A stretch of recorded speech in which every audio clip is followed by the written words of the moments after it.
welcome back to the Boujee Buzz, a podcast, all right, where we are redefining luxury for women ready to ditch the hard life and step into their soft states of being. I'm back. It's me. It's Khala. I got Shaneece Thompson here with me today. You may recognize this voice. Yeah, you do. She was on the podcast before. We'll talk a little bit more about that later. But before we get into all things new and old, I guess, that we just didn't cover the last time with Shaneece, let's dive into our Boujee Bite. So it's ironic, like when Jasmine and I were planning like this section, and when I chose the topic for this Boujee Bite, I did not know at the time that Shaneece was going to be the guest for this episode, so it just so happened to work out.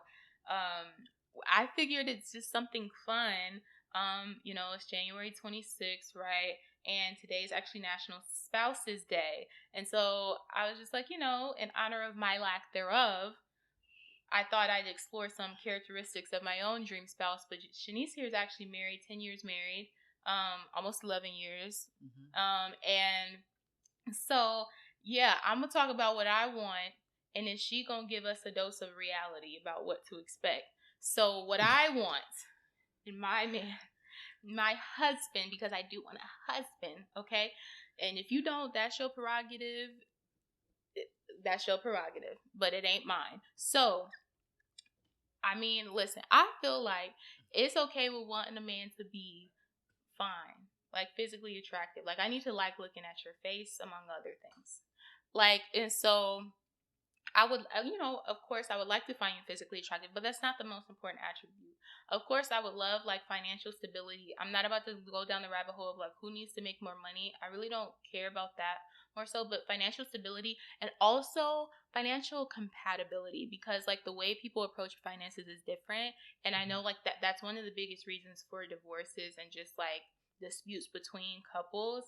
And so I want somebody who's aligned with me on the way like we approach finances, because like that impacts our lives together, obviously. And then I need someone who is very communicative. I don't need to be guessing about anything. Like, we're both grown, let's just be upfront with where we are, even if you feel like it's going to hurt my feelings, because I'll be upfront even if I feel like it's going to hurt your feelings. So I need that with me. I need that. I would love someone who is also not afraid to show affection. Like, I don't want the cold shit. I'm a lover girl. So like you ain't gotta be clingy. You ain't gotta be like chasing me, out the door all the time. But like, I would like someone, like to, I like to feel touched. I like to feel like loved. I like to feel like my man wants me. He desires me. I need to feel affection. I need you to be a little bit hood. Just because, shit, that's just what I didn't always admit that one before, but I've come to realize that that's what I need in my life, because, I'm not saying street, I'm not saying involved in illegal activities, because quite frankly, I'm not built for that life, but, a little rugged, I don't mind, because like, I'm an ass, and I feel like I need that balance. Like a hood intellectual is how I like to call it. Like you gotta be able to like, have the intellectual discourse with me, the debates, but also, maybe check me a little when it's warranted. Because if it's not, then I'm gonna check that ass right back. But yeah, and like just, I wanted someone who's cultured, somebody who's like open to experiencing new things with me that are maybe not the cultural norm, all of that good shit. That's what I want, okay? So these are the things that I desire in my dream spouse. Shaneece, as a married woman, what's your take on just like realistic expectations or what women should expect when it comes to husbands? I feel like compatibility. I feel like not selling yourself short. I think that's the main thing. I think compatibility comes down to that, having that balance, and compatibility mixed with satisfaction. So what's satisfying to you? All these things that you desire in a relationship are valid things that you you will look for. It's on your checklist, and you will constantly look for that, look for these things in that person. And so I feel like before taking a step into a serious relationship, you have to be able to compromise to say, okay, if he lacks these things that I desire, how willing am I to like, go there, stay in the relationship, and still find him desirable and be faithful. I believe those things are important, especially when you have certain criterias, and some people will look at your criterias and say they're a little bit extreme, but I think your criterias are reasonable, right? Because one, you have dated, you understand now what you like and you don't like, you understand what would you like to wake up to every morning, right? And you say you want to wake up to somebody who is desirable, somebody who is assertive, astute, who's able to tell your ass to sit down, what you're talking about, talk back to you a little bit. And that could be them, asserting some level of manliness. Yeah, I would like an alpha. I would like it because, like, based on like a conversation. I can't remember if we was talking about this on the record or off the record, but like, I'm an alpha in every other area of my life. I don't want to have to do that with my husband. And so, not even just like assertive when it comes to, checking me and being on the rah-rah shit, but like even being assertive and like taking initiation when it comes to vulnerability. Like, that's what I mean when I say communicative, like not just, straightforward in the sense of like, oh, like this my shit. Like, I don't do that. But like I like just like being open. Not only that too, I feel like what you're desiring is something that I believe that I experience, right? Yeah. Is understand is that level of where as a man, like as a man he could allow you to lead, but at the same time you're aware that he is your king. Like, I want to feel like I need you, like a man that can create a safe space for you to be the queen that you are, to be the leader that you are, for you to go out there and conquer the world. Because as a professional in the workplace, you're gonna have that power and authority. When you come home, you want to feel like the queen. You right. You don't want to take that same high intensity into your relationship, especially when you say you want somebody who's a little bit street. So I get it. You definitely need somebody who is not a little pussy when you come home. It's a little bit, you need somebody to tell you like when you're doing the most, right? Yeah. When you're doing somebody the most, to be honest with me, and somebody, and that too also means somebody who's gonna be straightforward, who knows how to cut you for it to hurt in order to break bad habits, right?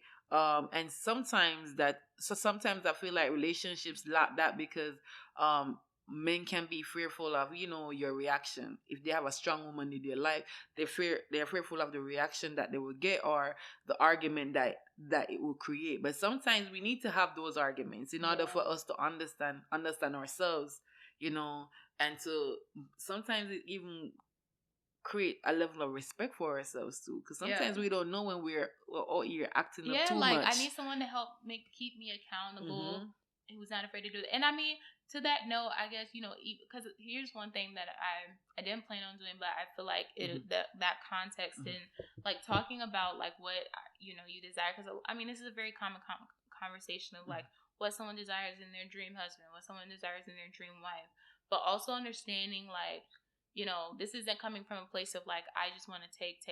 Like I'm also in the mindset of like understanding that like I need to be the type of person who's deserving of this sort of individual. Like and so like I want to be in a position where like I can give it as well, because I'm a natural giver. Like I love to like show out for the ones that I love. And so, but it's like in the past, I've had a habit of doing that prematurely before people have deserved it. And then I get bitter and resentful and all of that because of like some of these things that I say that I wanted are a direct reflection of things that I didn't have before and things I realized like, oh, I need that. And so, yeah, like I want to be able to like, you create a safe space for me, I create a safe space for you. Like all of that. Like you support me, I support you. You communicate with me, I communicate with you. Is a positive cycle here. You know what? you said something earlier about like having this desire, what you would want in a husband. I'm married young. Um, I don't believe I was able to sit down and have like criterias like you. I don't know if it's sad to say that, but I don't think it's sad I think because it's true for a lot of people. I think it's just the reality for a lot of persons. I married young. I wasn't forced into marriage or anything. I married somebody that I desired. He treated me good. He loved me even before we even started dating. If you understand that type of love, then you understand where I'm coming from. And for many years, I felt that wholeheartedly, and I believe if you ask me what I want in a husband, if I could tell you I wanted someone, I no. One of my biggest things about getting married early was that I believe I found somebody who really, really showed me what it means to want somebody, what it means to desire somebody. I know how it feels to be desirable. I know how it feels when a man wants a woman. And that's something even up to this day. That's something he would say to me like, if we ever this relationship don't work out, I know for a fact you will not be out there just letting people take you for a buffoon. Because one, you know what it is to be treated good. You also know what it is to be desirable. You also know what it is when a man say he wants you, what that looks like. And many women don't know what that looks like. You know, and I could say even after being married for so much years, I could say I call that a bragging right for me. Because I experienced somebody being selfless, relentless, um, being persuasive, putting in the work. And I tell you, put in the work, no doubt the investment without thinking, knowing what he wants. I understand. I know. I peep this every day on social media. These conversations are even story times on TikToks, and I'm like, girl, you didn't realize that he didn't want you, like, so you just be falling for anything, and that's I something think too. that's a big thing. I think Hmm. for me, like that, it was rooted in like a big, and that's why I'm like in the space where I am okay with like waiting, or and I'm okay with like not rushing like a lot of like women around my age start to do, Hmm. because like I know that that can happen for me. I know that's what I want. Like for you, you knew like that's what you need because you experienced it. I knew because I didn't. Hmm. And like so I know like I want it. Like I've been desired. I've even had men that loved me, but I didn't have men that loved me enough to pursue me in the way that I deserve to be pursued. To court me in the way that I deserve to be courted. And whether that was because they weren't ready, which that's fine, things happen. But like for whatever reason, I've not yet experienced that in a way that makes me want to give someone the time of day in that regard. Yeah. And so until that happens, and I don't exactly know what it'll look like, what package it'll look like when it'll come, but I do know I'm deserving of that. Like I'm deserving of someone who doesn't waver in their want of me and their want to grow with me and It's build not with temporary. me. Yeah. It's not situational. It's not just lust. It's not like Mm-mm. superficial or So, anything like that. no. And so, you gotta wait for that. You just gotta wait for that. But I mean, And it will come. It's worth the wait. It will come. She just gotta go on a couple more dates. A couple more dates. I keep telling her that. Go on some dates, girl. I'll go on dates when she's free. Yeah, right now, as we all said. That's another rate. Like I'm like we work a lot. Yeah, we ain't got time. In this season in particular, like, cause we always gonna work a lot. That ain't never gonna change. Yeah. But you make time for the things you want. And so, like in this season, I've been knees down. Like this has been my season of silence. Stay tuned for that episode.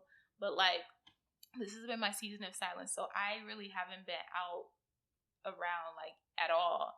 So like, by the time this airs, then like my goal, for 2023, like that is my year of abundance. And so, I mean, I don't know if I'm gonna be, necessarily finding abundance in like romantic love or anything like that, but a way of like, yielding that is like getting myself out there more in that way beyond like what I've already do. Because like most of my situations or, past relationships have come about like on a more natural tip. And so I don't know. I'm in the space of just like, I'm not necessarily looking for it, but I'm not running either. Whatever happened will happen to waste men too, because I'm just too fly. Like guys just like, I'm like, I know God ain't set me up to be this way to not give me something great. That's true. Like that's why I'm like, I'm cool with it. Even though y'all, my whole circle, lover girls, married, other best friend, married, other best friend, she about to be engaged at this point. Then Erica, married. Like Jasmine, long-term relationship. Like literally all my circle, they're in relationships, and usually that would, make somebody feel like lonely and like, damn, like when's it gonna happen for me, or envious. But it's like, even though I desire companionship, I'm not like, I don't feel like I'm lacking anything, because it's like I know it's about to be, it's about to like blow my mind what I will experience when the time comes. So it's like, I know I have these things that I would like. I'm working on being a better person just for me, and also like making sure that like I, am deserving of this man that I say that I want, because that's also, like I said, not just about taking but about giving as well. And it'll happen when it's supposed to happen, and that'll be that. So keep doing you. Keep the coochie tack tack tack tack tack tack tack tack. Shaneece, I'm over you.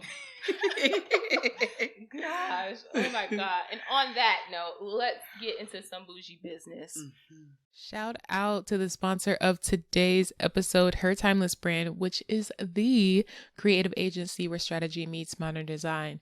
It is run by none other than our very own Chief Creative Officer, Erica Ortiz, who serves as the lead rebrand strategist and designer. Her Timeless Brand is designed for women of faith who want to increase their brand's visual value and give their audience the luxury experience they deserve.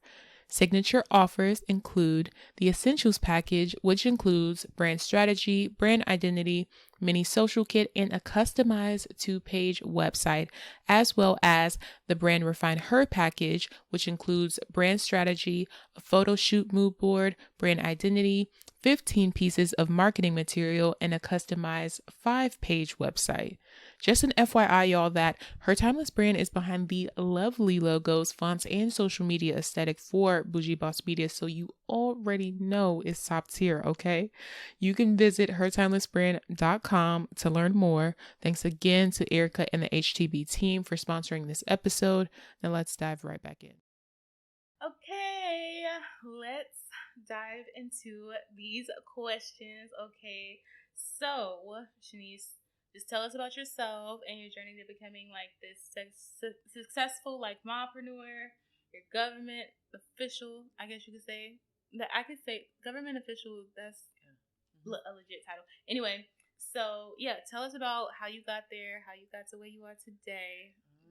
I mean, I know it's a long story, but like the high points, I guess. Okay.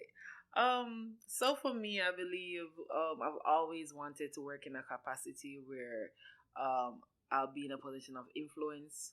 And so for me, I started in the military, the U.S. Army, and then after I came out of the military, I decided to work in government. One of the things that I knew I wanted to do was to focus on business, but at the same time, I wanted a really successful career.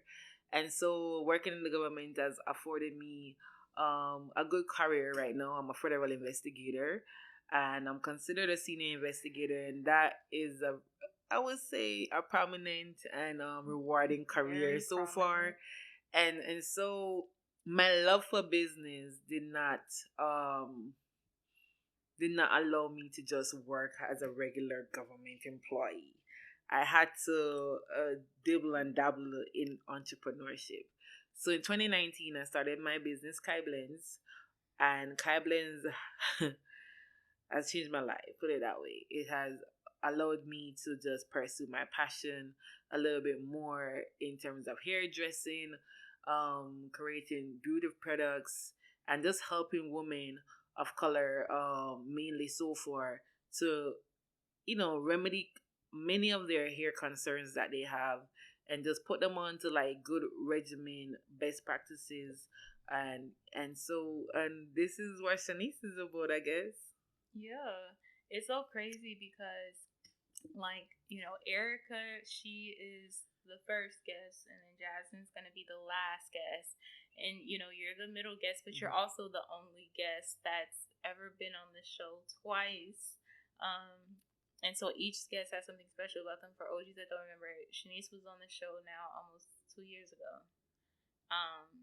And she was in a completely, like, she still had Kai blends then, but like if you even go back to listen to that conversation, it was like a completely different dynamic. Like, I agree. Yeah, like it was like a completely different focus. She had another brand that we were more so highlighting, and so yeah, to that note, like, we gotta dive into like how we met. We gonna keep it cute. We're not gonna throw too much shade, but how we meet, Shaneece.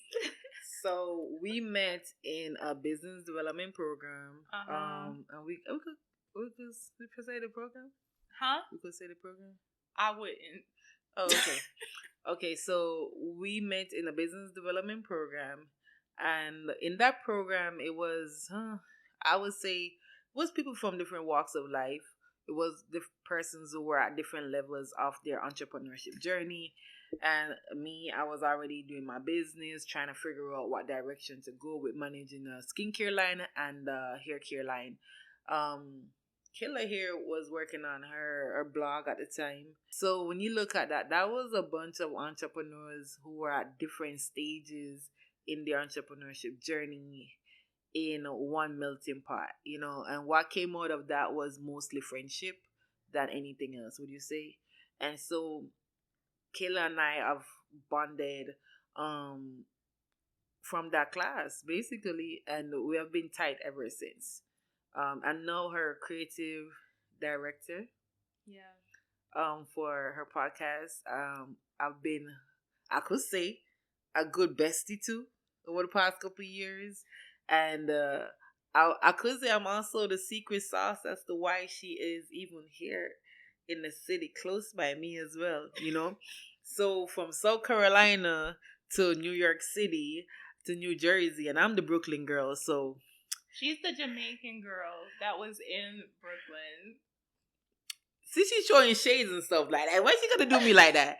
The point is, well, I'm the girl. You're a proud Jamaican girl in Brooklyn. Yeah, I am. And now Jersey. She's a Jersey wife girl. Yeah, I'm a Jersey wifey right now.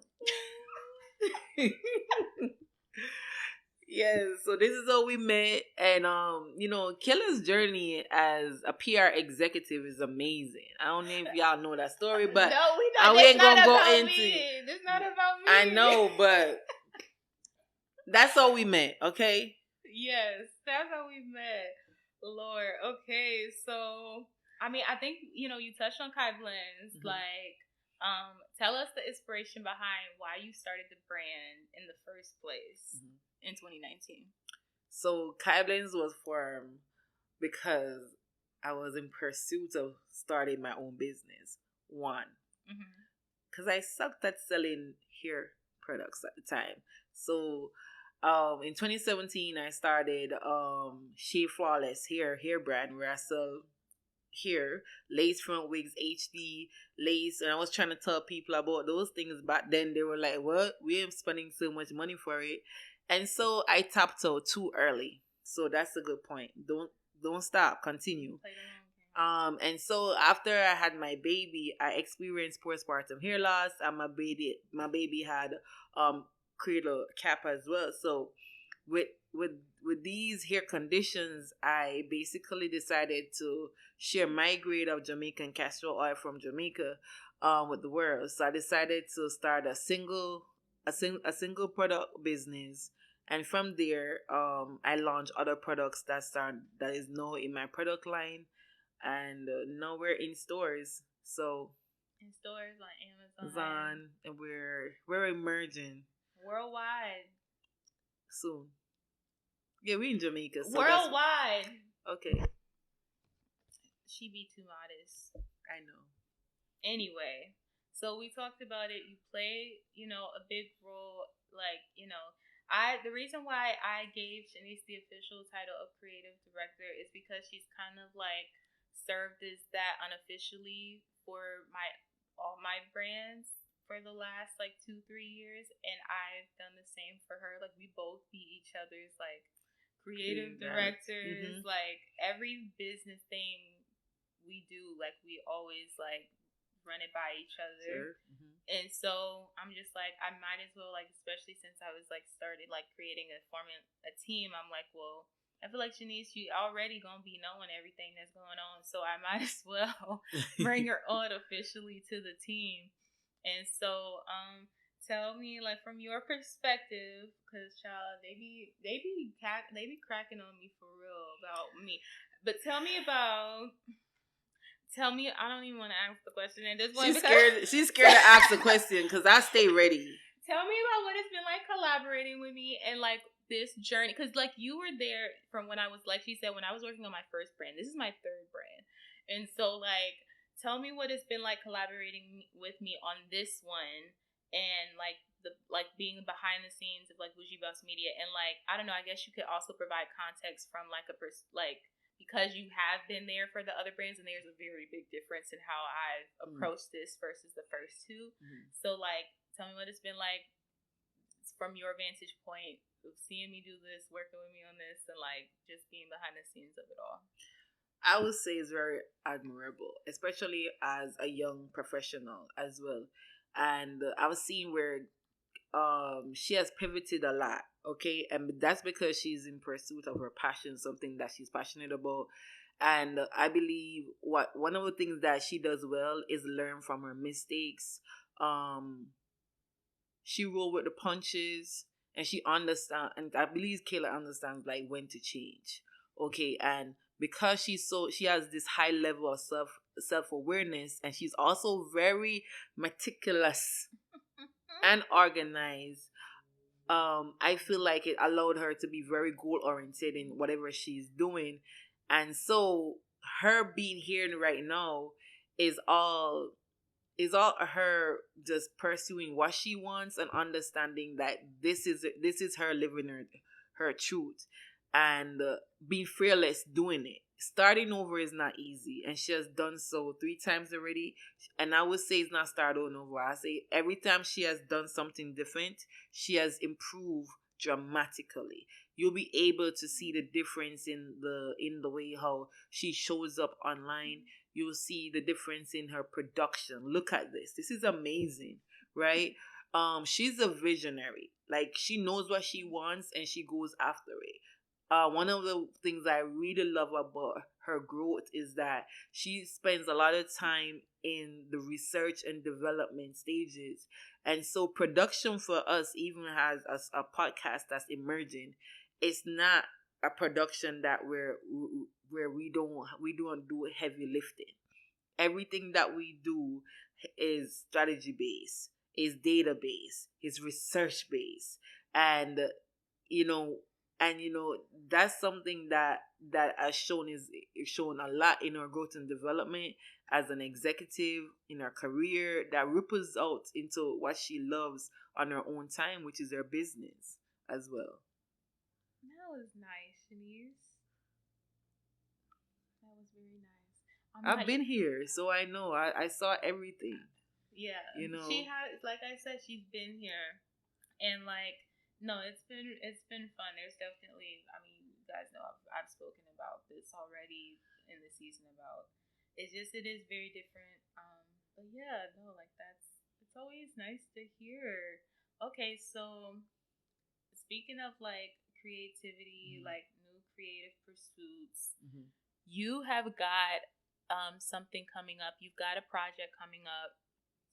That it'll be a Boujee Boss Media production. It's going to be a limited podcast series. It'll be coming out soon. We'll sharing more details. And it's about like navigating black hair as a mom. Obviously, she just spoke about how Kai Blends was, you know, like it really was inspired by her own daughter and like the experiences she had like postpartum and all of that, and how, you know, it's now taken on a life of its own. But like, you know, obviously black hair is just such a very complex topic. And so, and just, you know, all of that, like, so most of us black girls, we got relaxed when we were little, like so many different topics as it relates to black hair.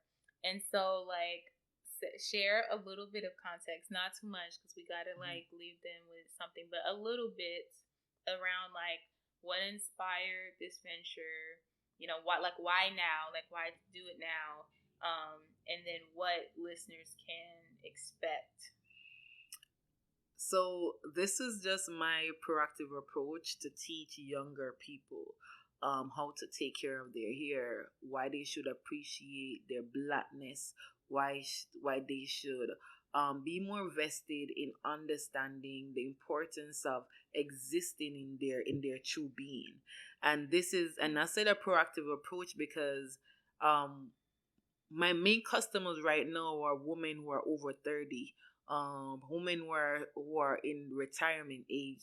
One of the things that I have noticed is that when they reach 50, 60, they're going through retirement. This is where they get to go on a vacation. They can't even take their wig off because of years of bad practices, like not taking care of their hair. The install wasn't done properly. Many of them are struggling with alopecia from years of just not taking care of their natural hair, and now they want to embrace it because now the society is more accepting. Yes. You know, on all these things, and they can't do what others are doing because they're struggling. And so I want to take a proactive approach because this is something that they always say to me is if I knew better, I would have done better. And so I want to open up that conversation amongst young people, especially kids, because kids are very self-aware.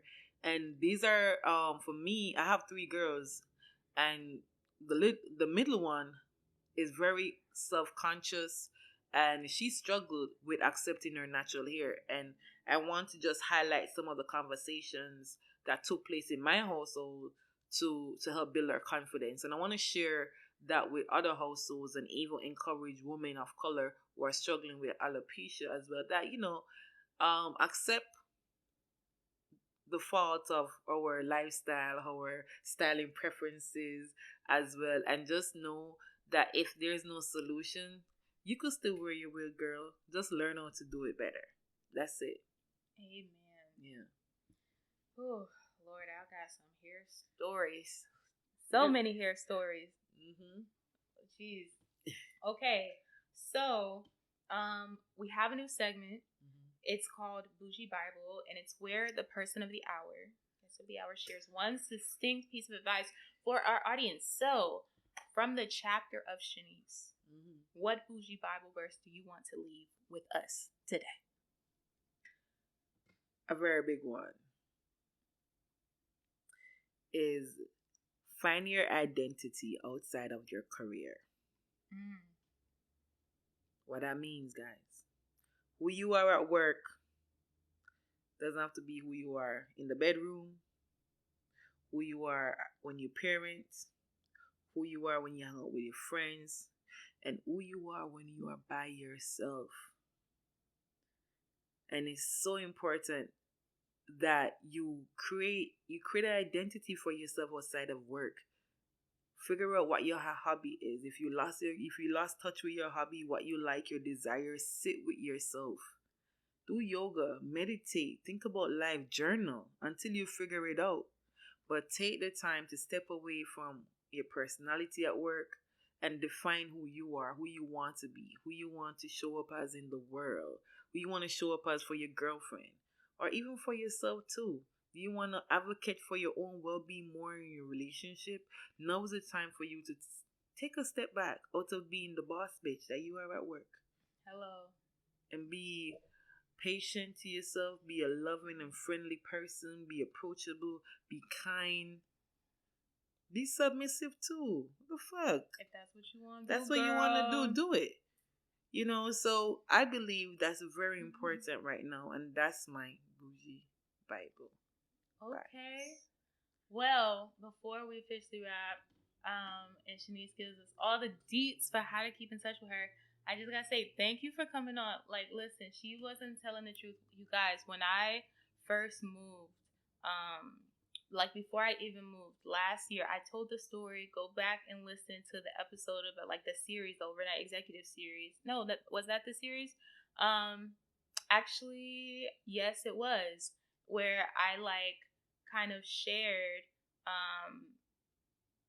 a little detail about like my goal and like breaking it into PR. Literally, like that was by the time this year is almost 2 years ago, where Shaneece and I hit her up and I was just like, listen, like I just need to taste it again. I just need to be in the air. I just need to come.